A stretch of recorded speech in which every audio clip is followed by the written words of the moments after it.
Alors nous voici devant la Côte de Bœuf, que tout bon Marseillais connaît puisque c'est une institution, c'est un restaurant de viande qui a été créé en 1979 par Paul Léonard.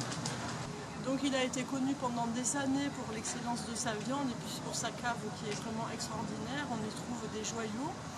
Et en fait ce restaurant a été racheté depuis peu par Laurent Seccarini, qui est aussi le propriétaire de Fuchsia, et qui a décidé de garder l'idée viande, bien sûr, l'esprit viande du restaurant, bien sûr, mais aussi voulait aussi dépoussiérer le concept.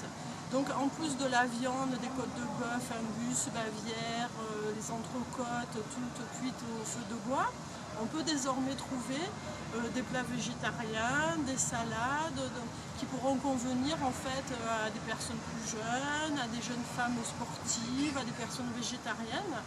Et en fait, dans cette idée, on a fait un partenariat avec Gourmicom et la Côte de Bœuf.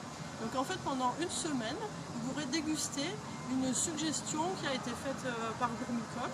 Donc en fait, avec le chef de cuisine Guillaume, on a sélectionné 2 recettes. Donc en entrée, ça sera la soupe froide de concombre au lait de coco, que vous pouvez aussi retrouver sur mon blog, il y a la recette. Et il y aura aussi des brochettes de poulet marinées au gingembre et au citron.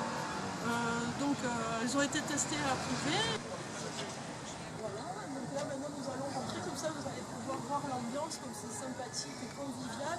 La salle est magnifique. Voilà, je vous invite à rentrer, à découvrir la Côte de Bœuf. Il y a aussi Guillaume, le chef, qui est en train de préparer les côtes de bœuf, là par exemple. C'est bien appétissant.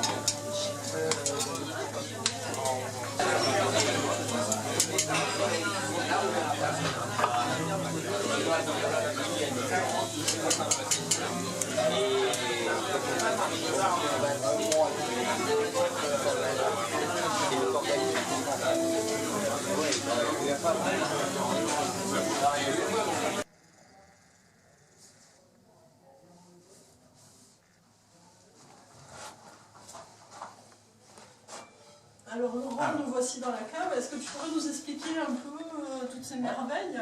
Alors, c'est une des plus belles caves, on peut le dire, de Marseille, de la région. On a aujourd'hui 1500 bouteilles qui sont stockées ici, plus de 320 références qui vont des vins de région jusqu'aux grands crus classés. Tout est organisé ici sur ce qu'on appelle le mur des millésimes. Donc voilà, toutes nos références sont présentées ici, avec inscrit sur chaque bouteille l'année et puis le lieu de stockage. Et après, nous renvoie sur des casiers dans la cave, qui permet donc à notre sommelier de retrouver ces bouteilles et même au reste de l'équipe. C'est très logique. C'est un rangement qui est assez basique, mais qui se fait dans beaucoup d'établissements qui ont des caves comme ça assez fournies, et qui permet de retrouver comme ça facilement la rangée, le casier et les bonnes références. Voilà. La Côte de Bœuf a été connue pour justement la qualité de sa cave et la diversité de choix, la grande diversité de choix. Donc aujourd'hui, comme je vous dis, 320 références. L'objectif à terme, c'est peut-être de monter jusqu'à 400-450 références.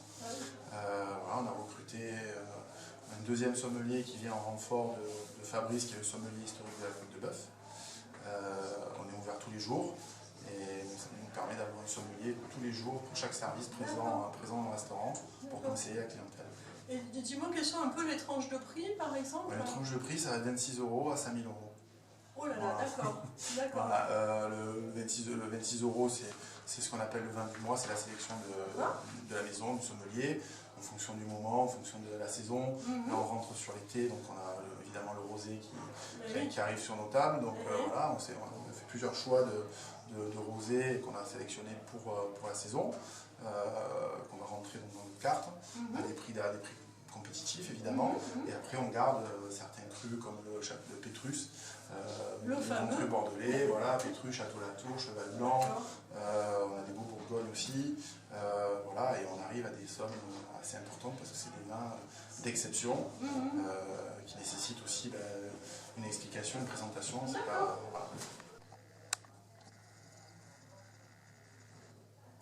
Et voici le fleuron de la cave de la Côte de Bœuf, le célèbre Pétrus, qui est très recherché par les collectionneurs.